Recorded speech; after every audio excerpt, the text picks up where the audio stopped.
شاء اللہ لا حول ولا قوة الا باللہ العلی العظیم اعوذ باللہ من الشیطان الرجیم بسم اللہ الرحمن الرحیم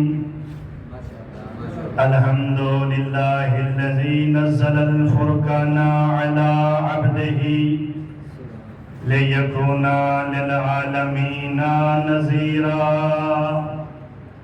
وَالصَّلَاةُ وَالسَّلَامُ عَلَى مَنْ جَعَلَهُ شَاهِدًا وَمُبَشِّرًا وَنَذِيرًا وَدَاعِيًا إِلَى اللَّهِ بِإِذْنِهِ وَسِرَاجًا مُنِيرًا وَالصَّلَاةُ وَالسَّلَامُ عَلَى وَصِيِّ الَّذِي جعله لنبيه سلطانا نصيرا صلوات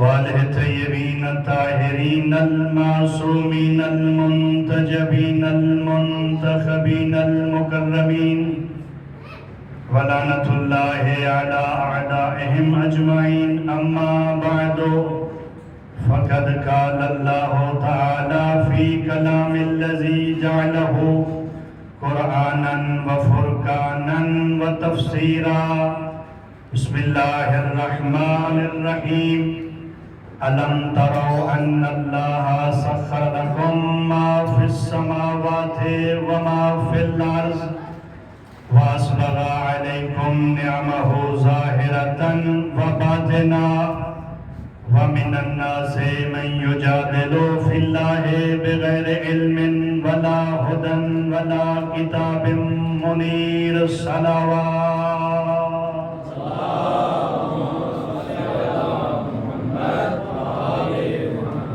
سب سے پہلے دعا ہے کہ پروردگار آپ تمام احباب کا اس مقدس مقام پہ چل کے آیا اپنی بارگاہ عالیہ میں قبول فرمائے، تمام کی توفیقات خیر میں اضافہ فرمائے، ہم سب کو منبر حسینی کی صحیح معنوں کے ساتھ خدمت کرنے کی توفیق عنایت فرمائے۔ سب سے بڑی دعا، سب سے اعلیٰ دعا اللہ رب العزت یوسف زہرا کے ظہور میں تاجیل فرمائے، اپنی اپنی دعاؤں کی قبولیت کے لیے اور اس ماحول کو معطر بنانے کے لیے بلندتر صلوات۔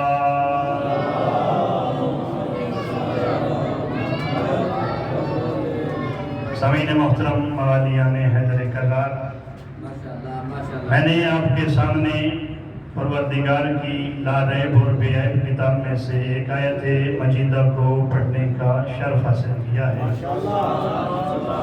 جس میں پروردگار ارشاد فرما رہا ہے أَلَمْ تَرَوْا أَنَّ اللَّهَ سَخَّرَ لَكُم مَّا فِي السَّمَاوَاتِ وَمَا فِي الْأَرْضِ، کیا آپ نے نہیں دیکھا اللہ نے جو کچھ بھی زمین و آسمان میں ہے تمہارے لیے مسخر کر دیا ہے۔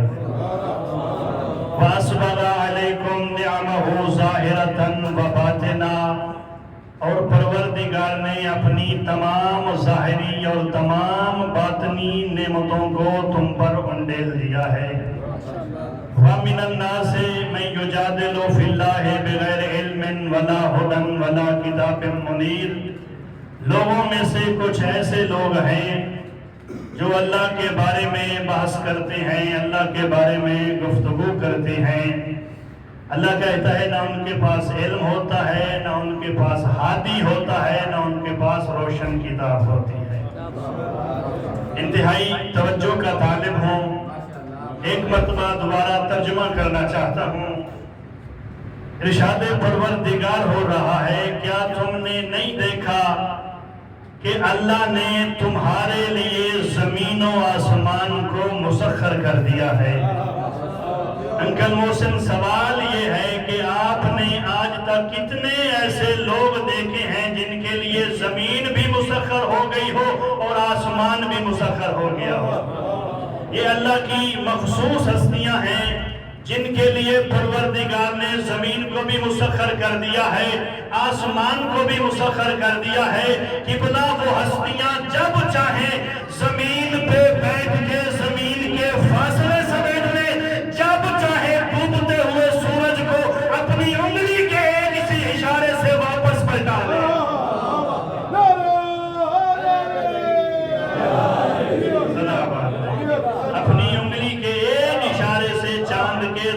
ٹکڑے کر دے۔ یہ اللہ نے مخصوص ہستیوں کے لیے زمین کو بھی مسخر کیا ہے اور آسمانوں کو بھی مسخر کیا ہے۔ پھر پروردگار ارشاد فرماتا ہے وَأَسْبَغَ عَلَيْكُمْ نِعْمَهُ ظَاهِرَةً وَبَاطِنًا، میں نے تمہارے اوپر اپنی تمام ظاہری اور باطنی نعمات کو انڈیل دیا ہے۔ قبلہ انڈیلنا اور ہوتا ہے، گرانا اور ہوتا ہے۔ اگر میرے پاس پانی ہو، میں اس کو زمین پر ایک ایک قطرہ کر کے پھینکوں، وہ گرانا شمار ہوگا، انڈیلنا شمار نہیں ہوگا، انڈیلنا شمار نہیں ہوگا۔ اللہ کہنا یہ چاہتا ہے کہ میں نے تمہیں نعمتیں عطا نہیں کی بلکہ تم پر نعمتوں کو انڈیل دیا ہے، نعمتوں کو انڈیل دیا ہے۔ قبلہ اللہ کہنا یہ چاہتا ہے کہ دنیا والوں یاد رکھنا، کوئی ایک بھی میری نعمت ایسی نہیں ہے کہ جس کی تمہیں ضرورت ہو میں اللہ نے تمہیں عطا نہ کی ہو، میں اللہ نے تمہیں عطا نہ کی ہو۔ تمام ظاہری نعمتوں کو تم پر انڈیل دیا ہے۔ اور دوسرے مقام پہ پروردگار یہ کہتا ہوا نظر آتا ہے کہ اگر تم میری نعمتوں کو شمار کرنا چاہو تو تم میری نعمتوں کو شمار نہیں کرنا چاہتا، شمار نہیں کر سکتے۔ قبلہ اگر ہم پروردگار کی نعمات کا شکریہ ادا کرنا چاہیں، اپنا سر خالق کی بارگاہ میں رکھیں اور قیامت کے سورج طلوع ہونے تک سجدے میں سر رکھ کے اللہ کی نعمات کا شکریہ ادا کرنا چاہیں تو اس پروردگار کی ایک نعمت کا شکریہ ادا نہیں ہو سکتا کہ جس پروردگار نے ہم گنہگار بندوں کو بن مانگے علی جیسا امام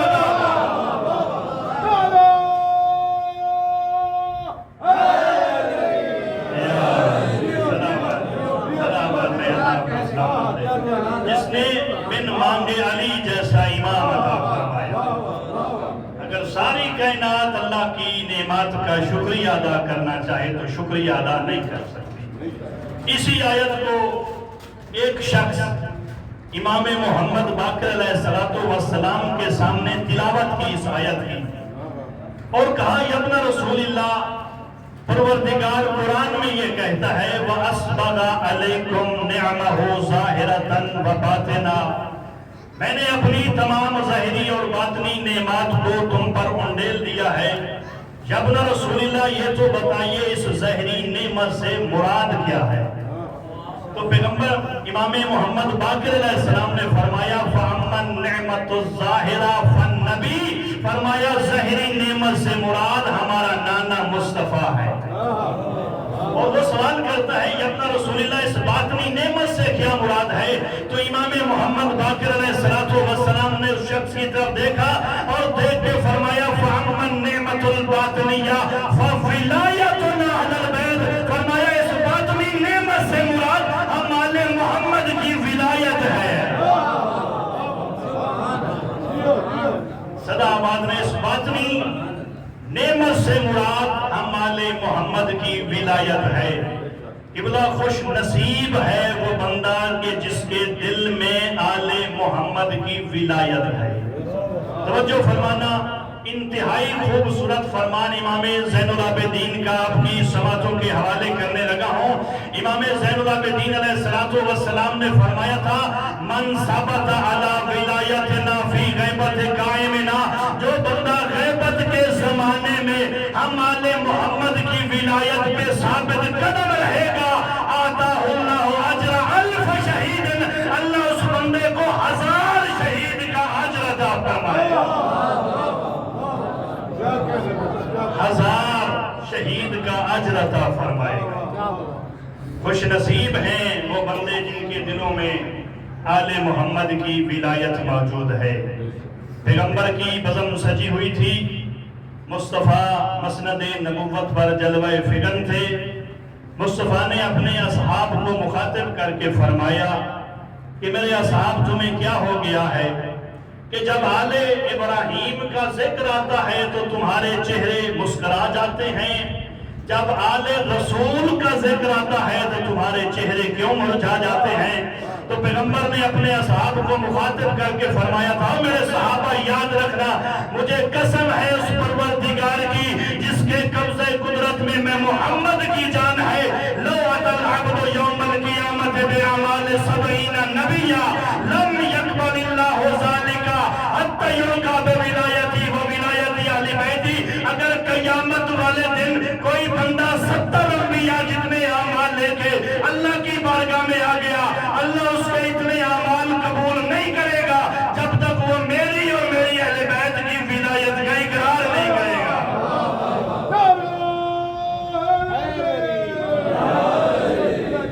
جب تک میری اہل بیت کی ولایت کا اقرار نہیں کرے گا۔ قبلہ پیغمبر نے یہ ویسے مثال پیش کی ہے کہ 70 انبیاء جتنے اعمال لے کے آ جائے، یہ بڑی بات ہے۔ اگر قبلہ پوری کائنات مل کے ایک نبی کا مقابلہ کرنا چاہیں تو پوری کائنات ایک نبی کا مقابلہ نہیں کر سکتی، اللہ کے معصوم بندے کا مقابلہ نہیں کر سکتی۔ قبلہ جب پوری کائنات معصوم کا مقابلہ نہیں کر سکتی تو پھر عرب کے بھکاری علی جیسے معصوم کا کیسے مقابلہ؟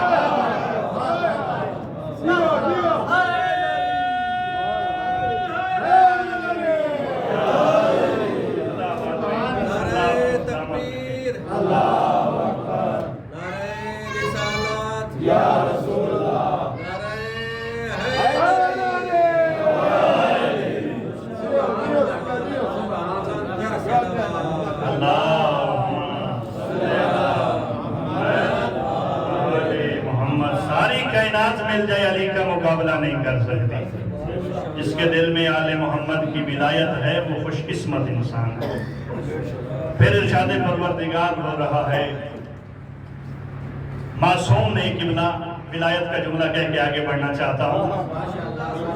معصوم نے کہا کہ جب اللہ نے ملائکہ کو حکم دیا کہ آدم علیہ السلام کو سجدہ کرو تو تمام ملائکہ نے سجدہ کیا، ابلیس نے سجدہ نہیں کیا، انکار کر دیا۔ اللہ نے کہا نکل جا میری بارگاہ سے، قیامت تک تجھ پر لعنتیں برستی رہیں گی۔ معصوم فرماتے ہیں کہ اگر شیطان ساری زندگی سجدے کرتا رہے، ساری زندگی باتیں کرتا رہے، اللہ اس کے اتنے سجدے کو قبول نہیں کرے گا جب تک وہ آدم کو سجدہ نہ کرے گا۔ اسی طرح معصوم فرماتے ہیں کہ اگر امت محمدیہ ساری زندگی باتیں کرتی رہے، ساری زندگی روزے رکھتی رہے، جب تک علی کو ولی نہ مانا جس کی ولایت کا اللہ نے حکم دیا، ساری زندگی کی باتیں کوئی فائدہ نہیں دیں گی۔ ساری زندگی کی باتیں کوئی فائدہ نہیں دیں گی۔ وَمِنَ النَّاسِ مَن يُجَادِلُ فِي اللَّهِ بِغَيْرِ عِلْمٍ وَلَا هُدًى وَلَا كِتَابٍ مُبِينٍ۔ اللہ کہتا ہے کہ لوگوں میں سے کچھ ایسے لوگ ہیں جو اللہ کے بارے میں بحث کرتے ہیں، نہ ان کے پاس علم ہوتا ہے، نہ ان کے پاس ہادی ہوتا ہے، نہ ان کے پاس روشن کتاب ہوتی ہے۔ اگر کوئی میرے بارے میں، اللہ کہتا ہے میرے بارے میں بحث کرنا چاہتا ہے تو 3 چیزوں کا ہونا ضروری ہے، علم کا ہونا، ہادی کا ہونا اور روشن کتاب کا ہونا۔ اگر علم ہوگا ہادی نہیں ہوگا، علم کی بلا اگرچہ روشنی ہے بندے کو گمراہ کر دے گا، اگر ہادی نہیں ہوگا کتاب ہوگی تو کتاب بھی اس بندے کو کوئی فائدہ نہیں دے گی۔ بس فضائل کا آخری جملہ آپ کی عبادت کو تمام کرنا چاہتا ہوں۔ قرآن اکیلا کافی نہیں ہے، ساتھ ہادی بھی ہونا چاہیے۔ اللہ نے قرآن مجید میں تقریباً 650 مقامات پر نماز کا حکم دیا کہ نماز پڑھو، نماز پڑھو۔ اگر قبلہ ہم ہادی کے بغیر قرآن سے دیکھ کے نماز پڑھنا چاہیں تو نماز نہیں پڑھ سکتے۔ ہم کہاں، خود مصطفیٰ کے اصحاب بھی اگر مصطفیٰ کی موجودگی میں قرآن سے دیکھ کے نماز پڑھنا چاہتے تو وہ نماز نہیں پڑھ سکتے تھے، کیونکہ انہیں پتہ نہیں تھا کہ نماز کیسے پڑھنی ہے، پہلے پڑھنا کیا ہے۔ قبلہ یہ ہادی نے آ کے بتایا کہ پہلے قیام کرنا ہے، پھر سجود، پھر پہلے قیام کرنا ہے، پھر رکوع کرنا ہے، پھر سجود کرنا ہے، پھر تشہد پڑھنا ہے، پھر سلام کرنا ہے۔ قبلہ جب اصحاب مصطفیٰ کے لیے محمد کے دور میں اکیلا قرآن کافی